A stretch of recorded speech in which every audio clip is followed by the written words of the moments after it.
بسم الله الرحمن الرحيم الرحمن علم القرآن.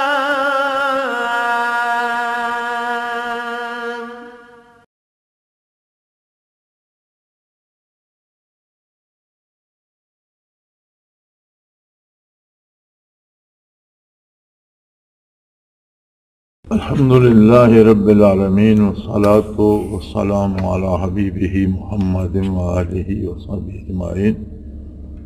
أعوذ بالله من الشيطان الرجيم. بسم الله الرحمن الرحيم. ولله ملك السماوات والأرض والله على كل شيء قدير. إن في خلق السماوات والأرض واختلاف الليل والنهار لآيات لأولي الألباب الذين يذكرون الله قياما وقعودا وعلى جنوبهم ويتفكرون في خلق السماوات والأرض ربنا ما خلقت هذا باطلا سبحانك فقنا عذاب النار. ربنا إنك من تدخل النار فقد أخزيته وما للظالمين من أنصار. ربنا إننا سمعنا مناديا ينادي للإيمان أن آمنوا بربكم فآمنا. ربنا فاغفر لنا ذنوبنا وكفر عنا سيئاتنا وتوفنا مع الأبرار. ربنا وآتنا ما وعدتنا على رسلك ولا تخزنا يوم القيامة إنك لا تخلف الميعاد. اللهم سبحانك لا علم لنا إلا ما علمتنا إنك أنت العليم الحكيم. مولاي صل وسلم دائما أبدا على حبیبک خیر الخلق کلہم.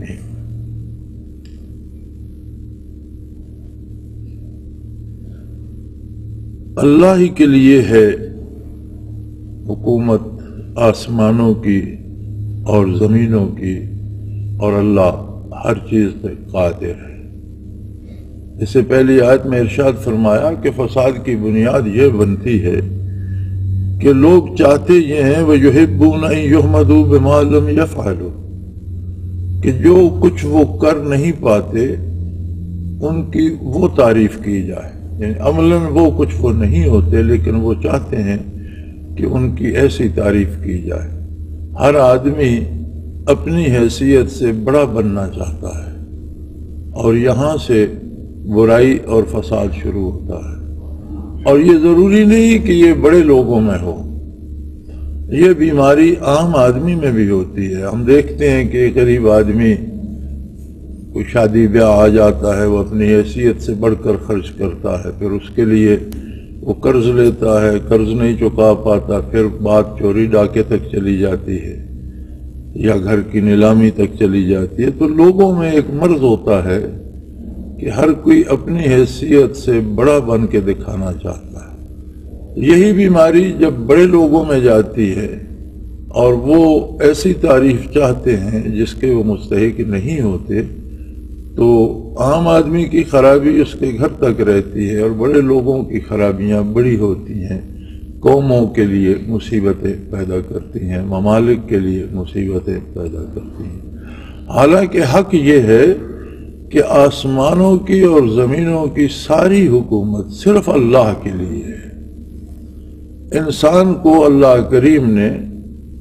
تھوڑی سی فرصت دے کر اسے دار دنیا میں بھیجا ہے، اپنا نائب بنا کر، خلیفہ بنا کر، اور انسان کو یہی زیب دیتا ہے کہ وہ اللہ کی اطاعت کرے اور کاروبار دنیا کو اللہ کے بنائے ہوئے قاعدے کے مطابق رہنے دے اور اس کے مطابق چلائے. جو اس کے ذمہ ہو اس میں اللہ و اللہ کے رسول صلی اللہ علیہ وسلم کی اطاعت کرے. اور یہ تو سامنے ہے کہ ارض و سما میں جو کچھ ہوتا ہے وہ اتنا نازک نظام ہے کہ ایک ایک ذرے کا کروڑواں حصہ بھی ایک دوسرے سے جڑا ہوا ہے، اور ہر چیز کسی نہ کسی طرح کسی نہ کسی سبب سے وابستہ ہے، اور تمام اسباب کی قدرت کاملہ اس مسبب الاسباب کے دست قدرت میں ہے. وہ جو چاہتا ہے وہ ہوتا ہے، جو وہ نہیں چاہتا وہ نہیں ہو سکتا۔ اللہ کے لیے ہے سلطنت اور حکومت آسمانوں کی، زمین کی، اور وہ ہر چیز پہ قادر ہے، وہ جو چاہے وہ کرتا ہے، اور اس کے بنائے ہوئے قوانین بڑے نازک، بڑے حساس، لیکن اتنے مضبوط ہیں کہ دنیا کی کوئی طاقت انہیں توڑ نہیں سکتی۔ ان فی خلق السماوات والارض واختلاف اللیل والنہار لآیات لأولی الالباب، صاحب دانش لوگوں کے لیے زمینوں اور آسمانوں کی تخلیق، اس کی تلاش میں نکلے تو سب کا سرا عدم میں جا کر نابود ہو جاتا ہے، کچھ بھی نہیں تھا، محض عدم سے اللہ کریم نے آسمانوں کو تخلیق فرمایا، زمین کو تخلیق فرمایا، اور ان کی ایک بے پناہ کائنات سجا دی، آسمانوں کی وسعتیں، اور ان میں ایک وسیع کائنات، کئی کائناتیں، کئی قسم کی، اور ستاروں کی، اور فرشتوں کا رہنا، اور پتہ نہیں کیا کیا اس نے کتنے انتظام فرما دیے۔ اسی طرح زمین کو پیدا فرمایا، اتنی نرم ہے کہ آپ ایک سوئی سے کھودنے لگیں تو زمین کھدتی چلی جاتی ہے، اور اتنی مضبوط ہے کہ بڑے بڑے قلعے، بڑی بڑی عمارتیں اٹھا کر کھڑی ہے، اور اس کا کچھ نہیں بگڑتا۔ اتنی خزانوں سے بھری پڑی ہے کہ کب سے دنیا اس میں سے غلہ، اناج، پھل اور چیزیں کھا رہی ہے، اور کب تک وہ بنتی رہیں گی جب تک کائنات قائم ہے، اس میں کمی نہیں آتی، اس طرح خزانوں سے بھری پڑی ہے۔ ساری زمین کھود ڈالیں تو ایک دانہ بیر کا نہیں ملتا، بیری کا ایک درخت لگا دیں تو کتنا پھل دیتا ہے، کہاں سے آتا ہے، کون بناتا ہے، کس طرح ہوتا ہے۔ اسی طرح زمین کو دیکھیں تو اس میں کتنے عجائبات ہیں، مخلوق کے لیے اس کا سینہ واں ہے، اور مرنے والوں کے لیے بھی اس کی گود واں ہے۔ کتنی مخلوق آئی جو اس کی گود میں سما گئی، کتنی مخلوق ہے جو اس کے سینے پہ گزر بسر کر رہی ہے، اور شب و روز کا آنا جانا، روز اول سے لے کر آج تک ان کا کوئی لمحہ، مخلوق کا کوئی بڑے سے بڑا حکمران آگے پیچھے نہیں کر سکتا۔ بڑے سے بڑا حکمران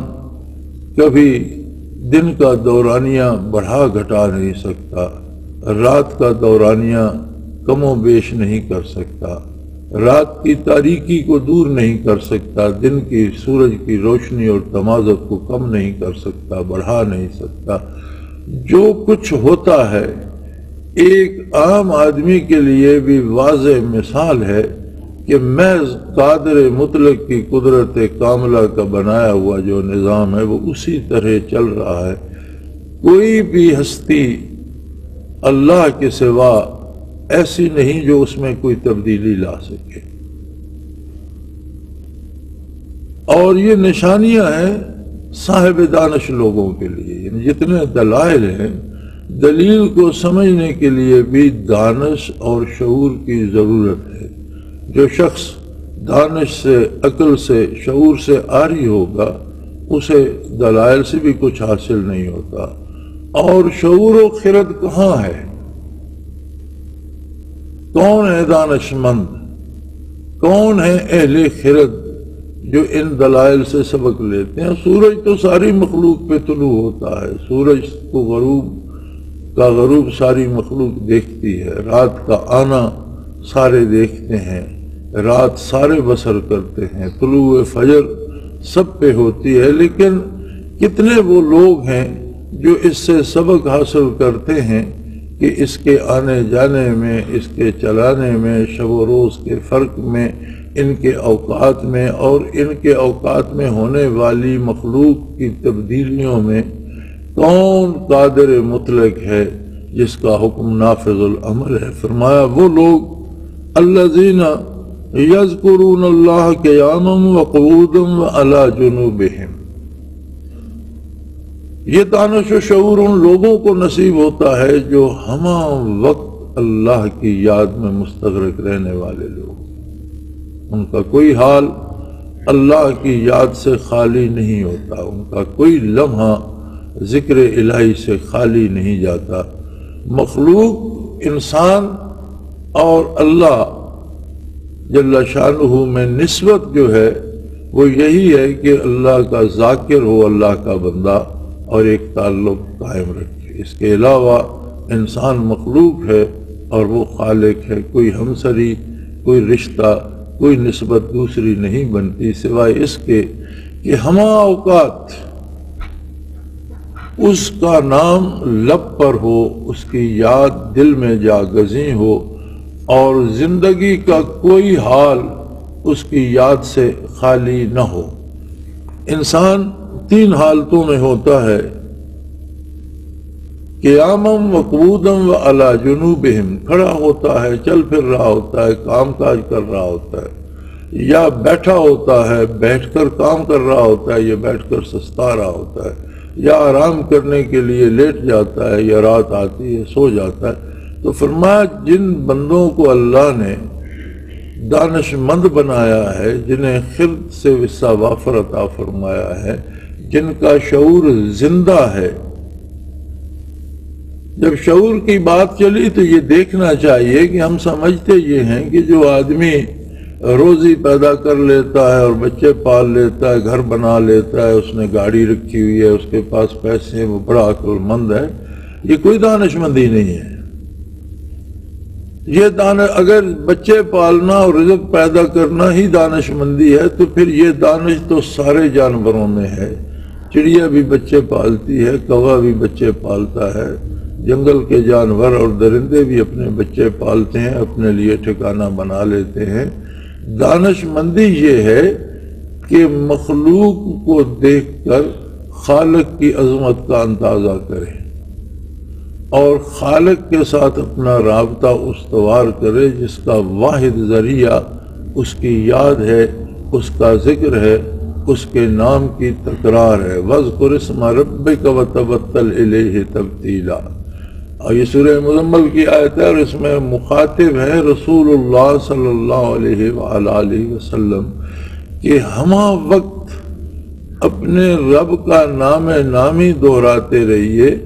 اور اس قدر دہرائیے کہ صرف اللہ اللہ اللہ دل و دماغ میں رہ جائے اور ساری کائنات محو ہو جائے۔ تبتل الیہ تبتیلا، انقطاع کلی ہو جائے مخلوق سے۔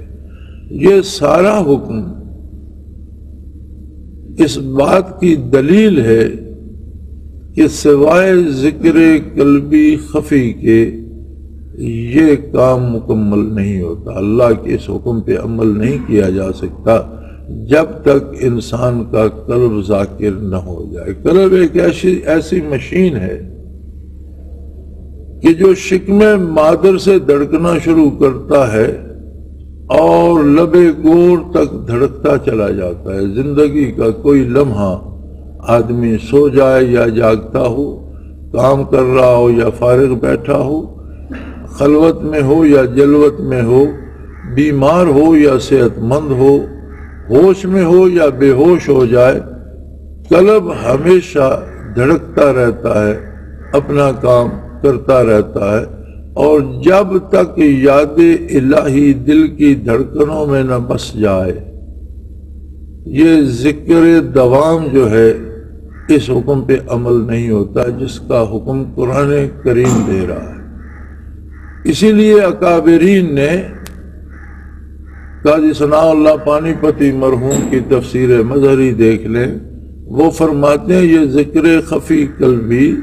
ہر مسلمان مرد اور عورت پہ واجب ہے، وہ مرد ہو یا خاتون۔ جو حکم قرآن کی آیت اور قرآن کی نص دیتی ہے وہ درجہ وجوب میں ہوتا ہے۔ تو قاضی ثناء اللہ پانی پتی مرحوم اپنی تفسیر مظہری میں لکھتے ہیں کہ ذکر خفی قلبی ہر مسلمان مرد اور عورت پر واجب ہے کہ اس کے بغیر چارہ ہی نہیں ہے۔ اور جو چیز فرض یا واجب ہو جاتی ہے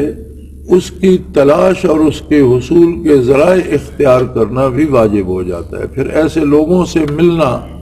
جو قلب ذاکر کر سکیں یہ بھی واجب ہوگا۔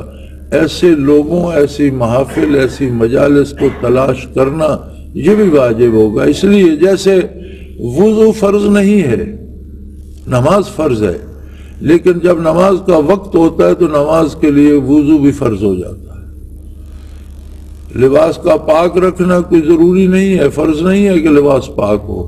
لیکن جب نماز کا وقت ہوتا ہے تو لباس کا پاک ہونا بھی فرض ہو جاتا ہے۔ تو فرض کے لیے جو ضرورتیں ہوتی ہیں اس کی تکمیل کے لیے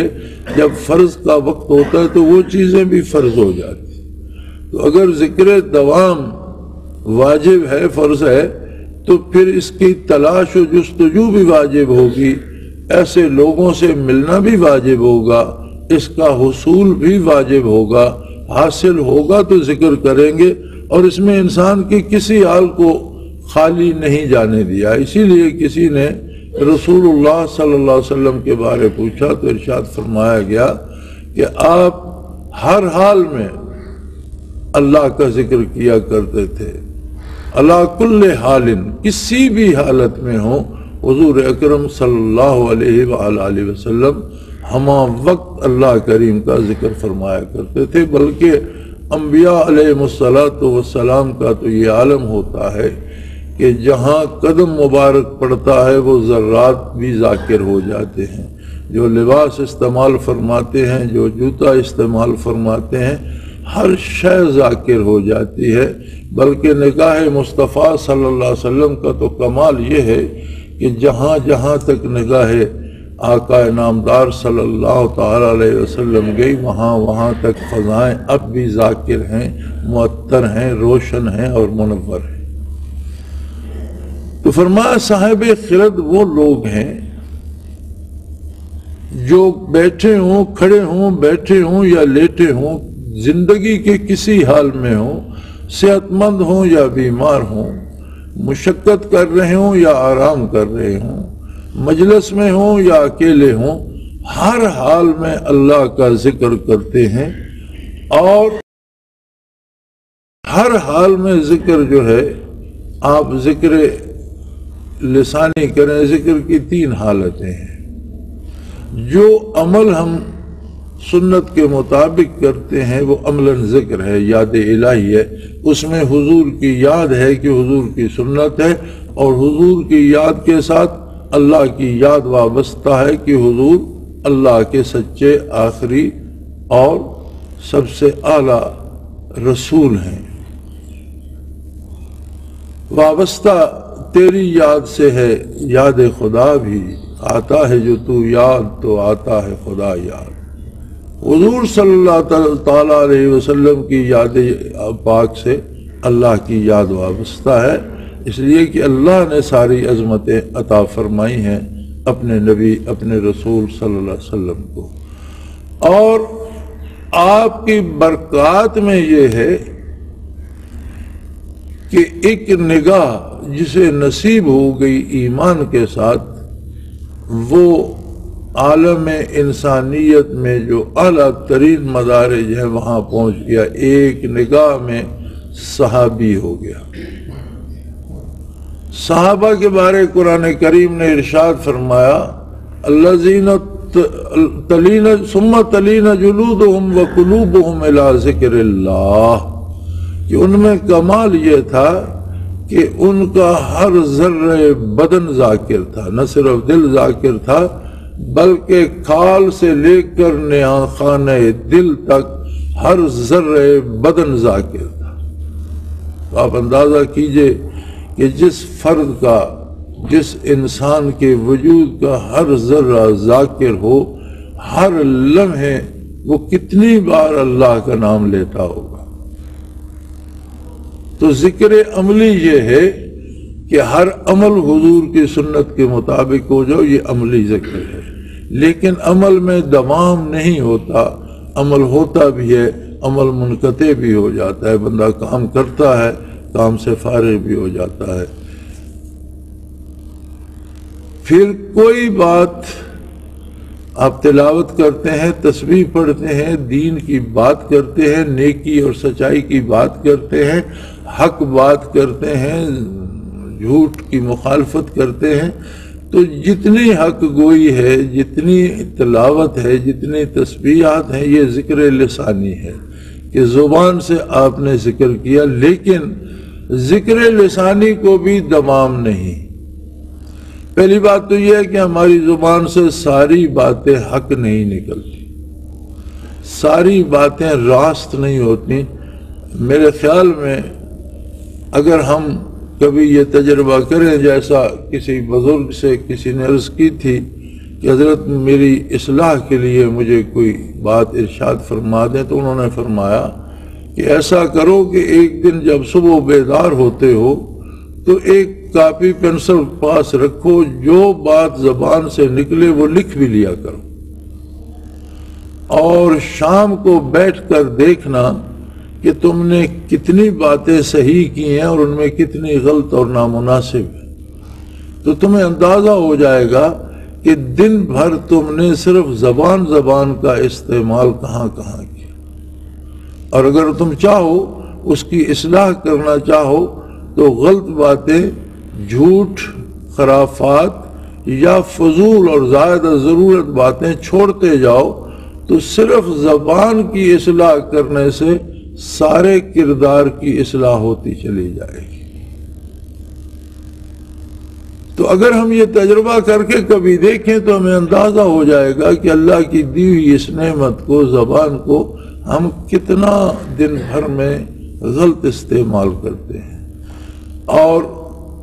ذکر لسانی یا سچائی کے لیے یا اللہ کا نام لینے کے لیے کتنا تھوڑا حصہ رہ جاتا ہے۔ اس کے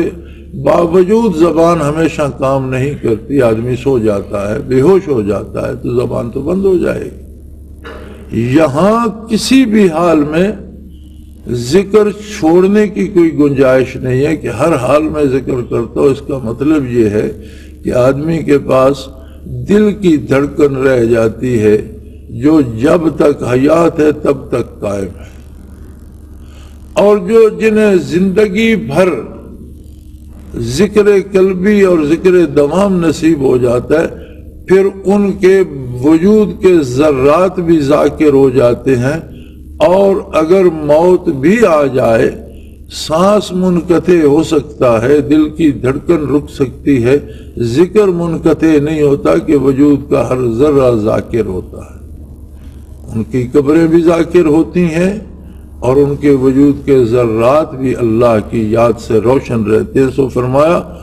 صاحب دانش وہ لوگ ہیں، یعنی خرد کا، عقل کا، دانش مندی کا تقاضا یہ ہے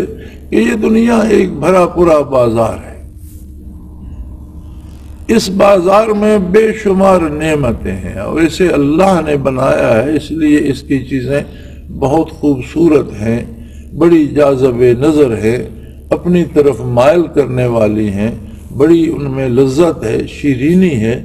لیکن ساری چیزیں وقتی ہیں اور فانی ہیں۔ بہت اچھی شیرین کوئی نعمت ہے، پھل ہے، کھانا ہے، آپ نے کھا لیا وہ ختم ہو گیا، آپ کی دلچسپی ختم ہو گئی اگر کھانا بچ بھی رہا، جو کھا لیا وہ ویسے کھایا گیا، ختم ہو گیا۔ اسی طرح ساری نعمتیں، سرمایہ آپ جمع کرتے رہیں، ایک دن آپ موت آئے گی، آپ چھوڑ کر چلے جائیں گے، آپ کے کام سے جاتا رہا۔ گھر ہے آپ بناتے رہیں، بہت بڑے بڑے گھر بنا لیں، آپ کو 4.5 ہاتھ کی قبر نصیب ہوگی اور باقی ساری بنی بنائی عمارتیں رہ جائیں گی۔ تو ساری نعمتیں فنا ہونے والی ہیں، فانی ہیں، خوبصورت ہیں، ان میں لذت ہے، ان میں شان و شوکت ہے، چمک دمک ہے، آدمی کا دل موہ لیتی ہیں، لیکن سب فنا ہونے والی ہیں۔ اللہ کریم فرماتے ہیں کہ صاحب خرد وہ ہے جو یہاں رہ کر وہ جنس خرید لے جو ضائع نہیں ہوتی، جو ہمہ دم اس کے ساتھ رہتی ہے، عند الموت ما بعد الموت، برزخ میں، میدان حشر میں، ہر لمحہ ہر گھڑی اس کے ساتھ ہوگی، اور وہ ہے ذکر الہی، یاد الہی، اللہ سے تعلق، اللہ سے نسبت، سو فرمایا صاحب عقل تو وہی ہے کہ جو بہت اعلیٰ چیز جو ہے اور جو ہمیشہ کام آنے والی ہے اس کو اختیار کرے۔ تو عقل مند وہ ہیں جو بیٹھے کھڑے لیٹے ہر حال میں اللہ کا ذکر کرتے ہیں، اور ذکر الہی یہ تفکر پیدا کرتا ہے، یہ تفکرون فی خلق السماوات والارض، ذکر الہی یہ قوت فکر زندہ کرتا ہے کہ پھر وہ فکر کرتے ہیں، پھر وہ دیکھتے ہیں کہ بار الہا یہ نظام کائنات تو نے فضول پیدا نہیں فرمایا، ربنا ما خلقت ھذا باطلا، یہ اتنا بڑا نظام، اتنا نازک، اتنا حساس اور اتنا مضبوط اور سالڈ اور ٹھوس، اتنا مضبوط نظام کہ کڑی سے کڑی ملتی چلی جاتی اور اتنا گہرا اور اتنا نازک اور حساس کہ کوئی اس کی گہرائی تک پہنچ نہیں پاتا، یہ بلا وجہ نہیں تو نے بنایا، اس کا کوئی نتیجہ ضرور ہونا چاہیے، اس کا انجام ضرور ہونا چاہیے۔ اتنا بڑا نظام بلا مقصد اور فضول نہیں ہو سکتا۔ سبحانک فقنا عذاب النار، اے اللہ تو پاک ہے، ہم کچھ بھی کریں پھر بندے ہیں، ہم سے کمی رہ جاتی ہے، ہم سجدے بھی کریں تو ان میں وہ درد نہیں ہوتا جو اس کی خصوصیت ہونا چاہیے، ہم عبادت بھی کریں تو اس میں خلوص کا وہ درجہ نہیں ہوتا جو تیری شان کے مطابق ہو۔ اس کے علاوہ ہم سے خطائیں بھی ہو جاتی ہیں، پاک تو صرف تیری ذات ہے، ہم پر الزام بھی لگتے ہیں اور ہم سے واقعی خطائیں بھی ہوتی ہیں، ہم پاک نہیں ہیں، پاک تو ہے۔ فقنا عذاب النار، اب یہ تیرا کرم ہے کہ ہم تیری یاد سے وابستہ ہیں، اس لیے ہمیں آگ کے عذاب سے محفوظ رکھ، ہماری خطاؤں سے درگزر فرما، ہماری کوتاہی اور کمی سے درگزر فرما، اور ہماری ان ٹوٹی پھوٹی عبادات کو، ہمارے ان ٹوٹے پھوٹے اذکار کو، ہماری ان بے کیف سجدوں کو شرف قبولیت بخشنا، یہ تیری عظمت کو سزاوار ہے۔ فقنا عذاب النار، اس لیے کہ اے ہمارے پروردگار، انک من تدخل النار فقد اخزیتہ، اے اللہ جس کو تو نے جہنم میں پھینک دیا اسے تو نے رسوائی کر دیا، ذلیل کر دیا، ذلت سے دوچار کر دیا۔ بار الہا ہمیں اس دائمی ذلت سے پناہ عطا فرما۔ انسان زندگی میں ہر فرد معزز ہونے کی کوشش کرتا رہتا ہے، ہم جن لوگوں کو حقیر سمجھتے ہیں، ہم جن لوگوں کو فقیر اور خانہ بدوش سمجھتے ہیں کہ ان کی کوئی اصل نہیں، یہ خانہ بدوش ہیں، کوئی ان کا خاندان نہیں، کوئی ان کی آبرو نہیں، اگر آپ ان کے پاس بیٹھ کر دیکھیں تو وہ آپس میں ایک دوسرے سے ایسا مقابلہ جوڑے ہوئے ہوتے ہیں کہ میں اس سے زیادہ معزز ہوں اور میں اس سے زیادہ عزت والا ہوں، یہ ہر بندے میں ہے۔ لیکن صاحب دانش سمجھتا ہے کہ ذلیل و رسوا وہ شخص ہے جو عذاب الہی کی لپیٹ میں آ گیا۔ لہذا ذکر الہی کا خاصہ ہے کہ تخلیق میں، اللہ کی مخلوق میں، کارگہ حیات میں تفکر نصیب ہوتا ہے، جس کے نتیجے میں وہ سمجھتا ہے کہ اس سارے نظام کا ایک انجام ہے جو یقینی ہے، یہ فضول نہیں بنا،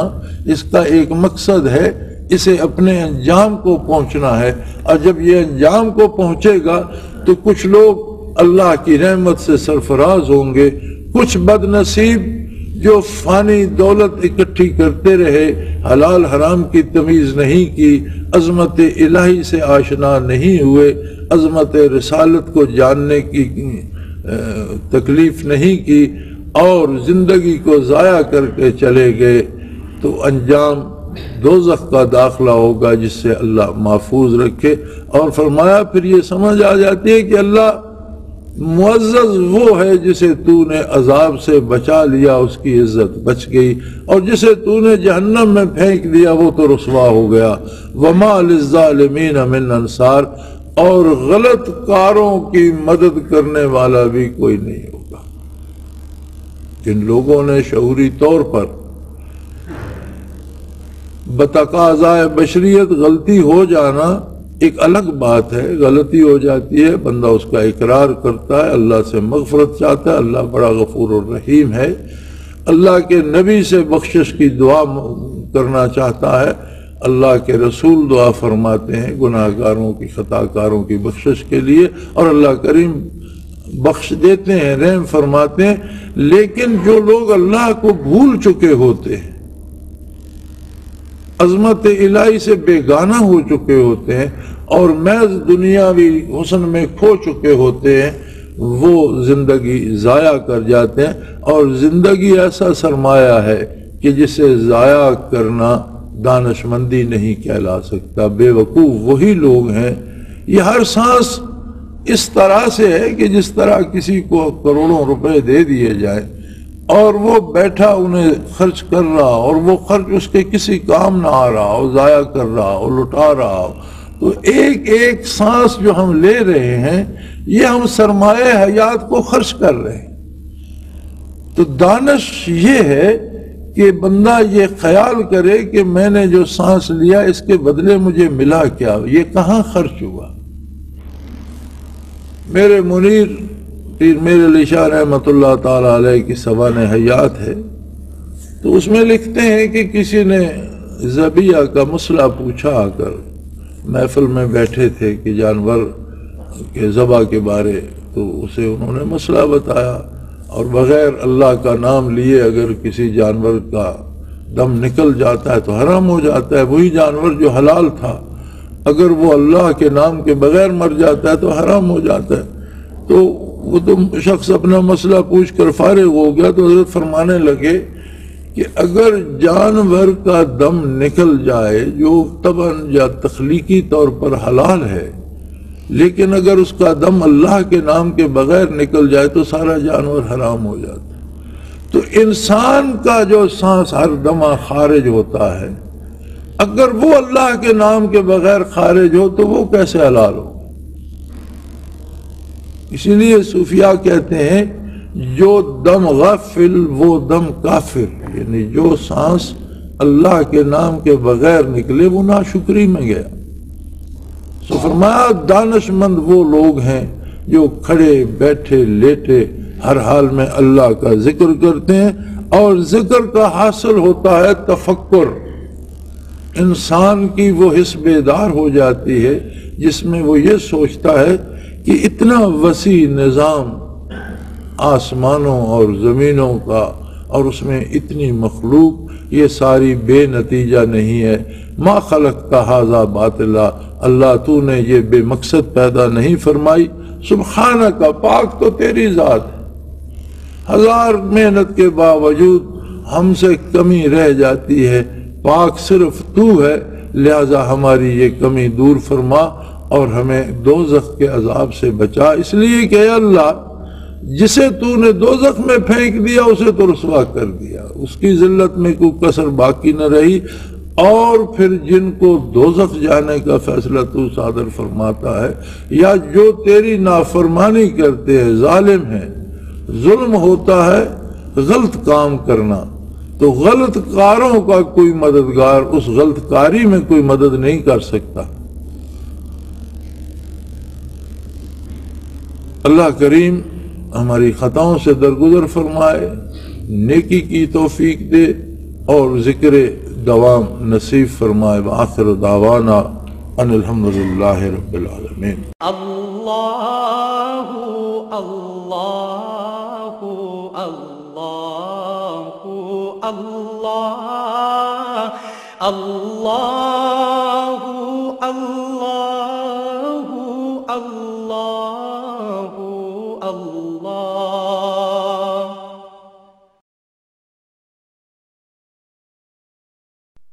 حضرت امیر محمد اکرم آوان مد ذلہ العالی دارالعرفان منارہ ضلع چکوال میں سالہ سال سے قرآن و حدیث کے اوپر خطابات کر رہے ہیں اور سلسلہ نقشبندیہ اویسیہ کے مطابق لوگوں کو ذکر الہی کی تربیت دے رہے ہیں۔ وہ